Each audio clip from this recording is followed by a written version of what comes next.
신규철 TV 시청자 여러분, 안녕하세요. 안녕하세요. 예. 자, 오늘의 주제는 심장입니다. 이렇게 뭐 심근경색, 또 그리고 갑자기 이제 심장이 이제 빨리 뛰는 그런 이제 심장 뭐 빈맥이라든지 섬맥, 부정맥, 이제 그런 거에 대해서 또 생각보다 굉장히 많더라고요. 또 두려움도 많이 갖고 있고. 이제 그런데 이런 심장에 대해서 또 재활을 한다는 얘기는 별로 들어본 적이 없을 거예요. 사실 저도 처음 들어봤고, 오늘은 이제 심장 재활, 어떻게 하면 이 심장을 튼튼하게 재활할 수 있는지 또 우리 권찬호 원장님을 통해서 좋은 말씀 들어보도록 하겠습니다. 재활의학과에서 최근 많이 주목하고 있고 연구를 하고 있는 분야이기도 한데요.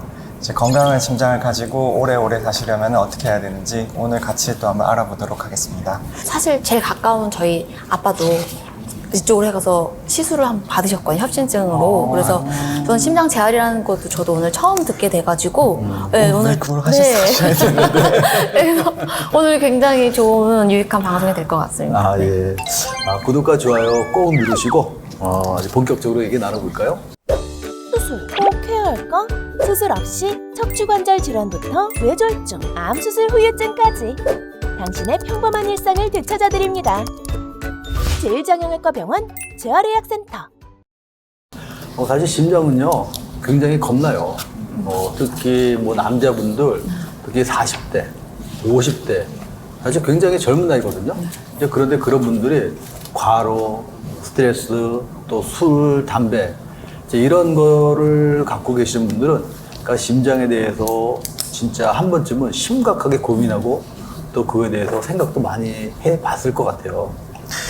예, 가장 중요한 게 거기서 위험한 게 심근경색이잖아요. 심근경색. 갑자기 그냥 나타나면 손 쓸 수도 없이 갑자기 그냥 뭐 사망에 이르기까지 하고 굉장히 두려운 질병인데, 이제 이런 심근경색, 또 이게 치료 전도 중요하지만 또 치료 후에 다시 재발을 하지 않도록 막는 것도 굉장히 중요하잖아요.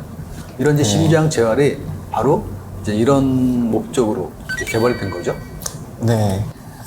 말씀하신 것처럼 이제 심근경색은 그 심장에 혈액을 공급하는 혈관인 관상동맥이 좁아지면서 심장 근육이 괴사를 일으키는, 죽어서 생기는 무서운 병입니다. 그래서 일단은 발생하면 빨리 치료를 해야 되고, 빨리 치료가 안 되면은 이제 사망할 수도 있기 때문에, 그래서 말씀 주신 것처럼 무엇보다도 이제 예방과 재발 방지가 중요하고요. 근데 이제 사실 건강한 사람들 같은 경우에는 운동을 한다고 해서 이제 협심증, 가슴에 이제 그 조이는 듯한 그런 통증이 생길 수가 없습니다. 왜냐하면은 이제 우리 몸이 심장에 부담이 가기 전에 이제 자기 몸의 육체적인 한계로 운동을 할 수 없도록 세팅이 되어 있기 때문인데요. 근데 이 심장 근육 자체에 이제 피를 공급하는 그 혈관이 좁아지게 되면은 그냥 일상생활 정도 동작에서도 이제 극심한 통증과 이제 심한 경우에는 심근경색에 이르게 되는데, 이제 바로 이런 경우에 이제 심장내과나 흉부외과에서 시술이나 수술이 필요하게 됩니다. 심장 재활 같은 경우에는 이제 이렇게 수술 이후에 어떻게 하면은 이제 기절했던, 그러니까 너무 힘들어가지고 이제 활동을 쉬고 있는 근육들을 어떻게 하면 회복시킬까 하고, 어떻게 하면은 재발을 하지 않고 예방을 할 수 있을까. 그래서 운동 강도나 이런 것들을 여러 곳에서 이제 연구하고 공부하고 있습니다. 그러니까 보통 시술이나 수술 받으신 분들은 무리하거나 이러면 안 될 거라고 생각을 하시고 굉장히 소중히 생각을 하시는 것 같은데, 이런 분들이 이제 재활을 위해서 운동이 필요한 이유가 어떤 게 있을까요? 네. 사실 그 시술이나 수술 같은 치료를 받고 나면은 그 관상동맥 자체가 넓어지기 때문에 그 환자분들이 치료 후에 재활치료를 좀 간과하시는 경우가 많습니다. 별로 대수롭지 않게 생각하시는 경우가 많은데요. 왜냐하면 그 이전에 하던 생활을 치료받고 그냥 했을 때는 아무 문제 없이 할 수 있게 되거든요. 이제 그래도 운동을 통한 이제 재활이 필요한 이유는 우리 몸이 산소를 좀 더 효율적으로 쓸 수 있게 도와준다고 생각하면 될 것 같습니다. 그리고 이제 살아날 수 있는 근육을 더 살아날 수 있게, 심장 근육을 살아날 수 있게 도와주는 그런 운동이고요. 비유를 굳이 하자면은 이제 돈이 잘 벌릴 때 저축도 해놓고 대비를 해야, 그렇죠, 맞아요. 예. 이제 다음에 이제 큰일이 있을 때 대비가 되는데, 그냥 돈이 들어왔다고 확 다 써버리고 이제 아무 문제 없어 하고 있으면 이제 그 다음에 이제 문제가 불안하죠. 생기는데. 문제가 네. 생기면 어떻게 해결도 안 되고. 그래서 미국 자료를 보면은 한 주 3회씩 수술이나 시술 이후에 이제 주 3회씩 한 2달 정도 처방받은 운동을 한 분들이 그렇지 않고 그냥 일상생활 유지한 분들보다 한 사망률이 4년 뒤에 한 10% 이상 떨어진다고 알려져 있고요. 사망률이. 예. 그리고 이제 심근경색 재발의 경우도 발생률이 현저하게 감소한 걸로 알려져 있어서 2011년부터는 이제 미국 심장협회에서 수술 후에 심장재활을 그 클래스 1 레코멘데이션으로 지정이 되어 있습니다. 그래서 이제 시술도 중요하지만은 그 이후에 재활이 굉장히 중요한 것으로 알고 있습니다. 근데 사실 이제 심장 재활이라고 하면 이제 많은 분들이 그러니까 뭐 수술도 그렇고 뭐 웬만한 거는 집에서 운동하면 되지 왜 굳이 병원에서 운동을 해야 되느냐. 근데 이 질문에 대해서 이제 조금 더 객관적으로 재밌는 보고가 또 하나 있습니다. 이게 쉐리 박사님이라고 그 요크 대학에서 심장재활 연구를 아주 열심히 하시는 박사님인데 체육시설에 와서 관리하면서 운동받는 분들하고 그리고 이제 병원에서 프로그램을 내주고 이제 숙제 검사하듯이 전화를 해가지고 체크하는 그룹 두 그룹을 비교를 해봤는데 이제 집에서 혼자 하는 그룹에서 심장재활 참여도가 훨씬 높은 걸로 나타났습니다. 그래서 제가 그분을 직접 들은 건 아니지만은 아마 이제 됐다. 이제 혼자 해도 된다 이렇게 생각하셨을 것 같은데 나중에 시간이 지나고 이제 효과 평가를 해보니까 이제 집에서 혼자 했던 그 숙제 전화 검사했던 그룹에서 그 체육관 와서 운동한 그룹보다 효과가 훨씬 떨어지는 떨어져요. 거예요. 이제 혼자 운동을 하게 되면은 아무래도 좀 더 일찍 만족하게 되고 포기하게 되고 그리고 좀 관대해지는 경향이 있기 때문에 맞아요. 자기한테 스스로 관대해지죠. 네, 저희 또 환자분 중에 그 UAE 육상 선수 분이 있으셨거든요. 그래서 자기가 와가지고는 자기가 88년도에 서울에 왔었다고 그래서 굉장히 본인 건강에 이제 자부심이 있는 분이었는데 이제 심근경색으로 왔다가 이제 워낙에 본인 건강에 자부심이 있다 보니까 심장내과 선생님이 저한테 보내주셨는데 안 오시는 거예요.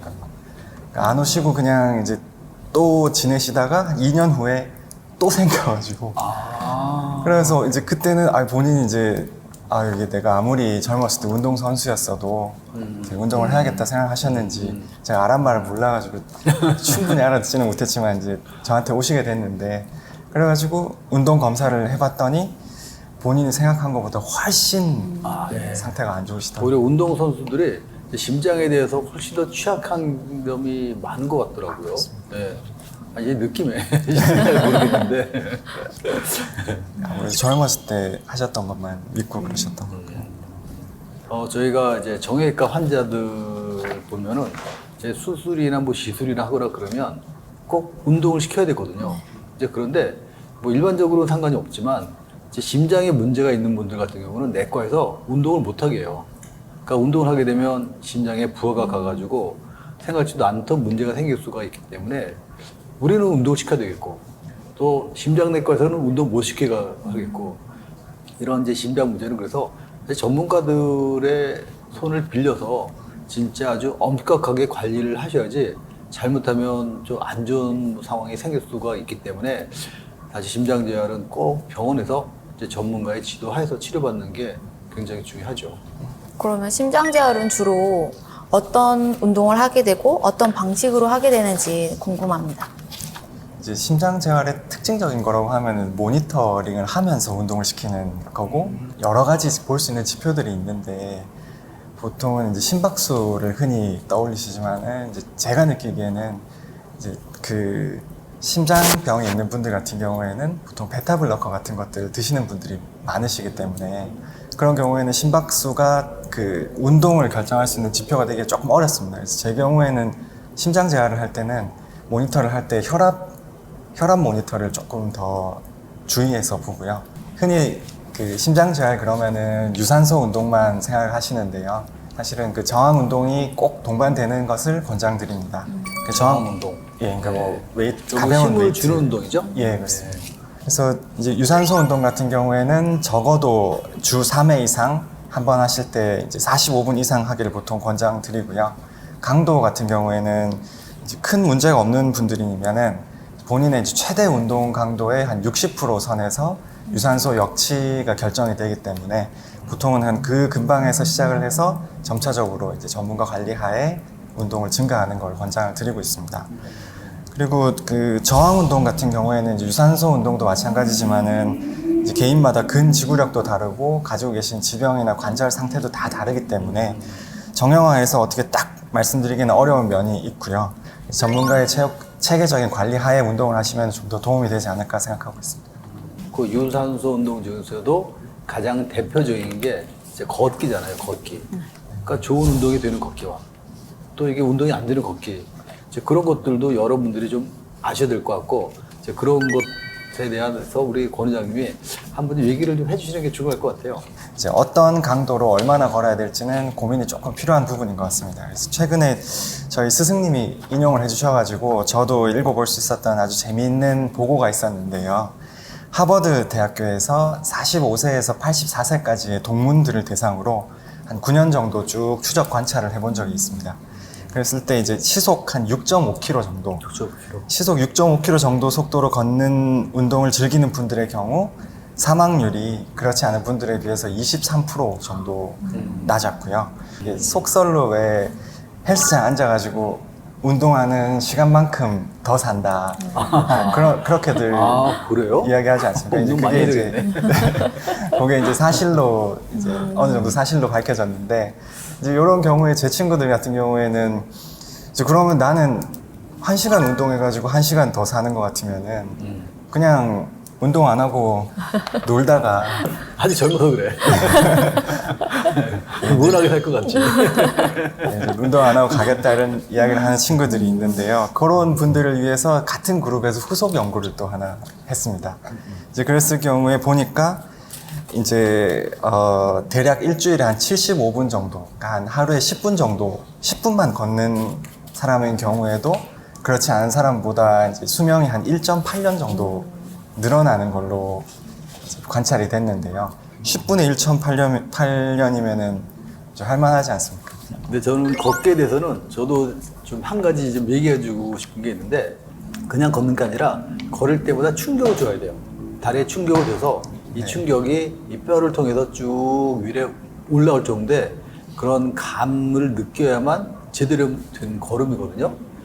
걸 때마다 이 충격이 내 머리까지 오고, 그 다음에 팔에 아령 하나 들어서 이 쥐는 힘이 팔까지 올라오고, 이제 그런 정도를 걷는다고 하면 이제 걷는 것도 꽤 도움이 될 수가 있는데, 사실 그렇지 않게 걷는 거는 도움이 하나도 안 되니까 이제 여러분들 꼭 명심하셨으면 좋겠어요. 어느덧 또 오늘 시간 다 지났고요. 자, 오늘도 이제 구독과 좋아요 꼭 누르시고 다음에 또 좋은 주제를 갖고 만나보도록 하겠습니다. 감사합니다.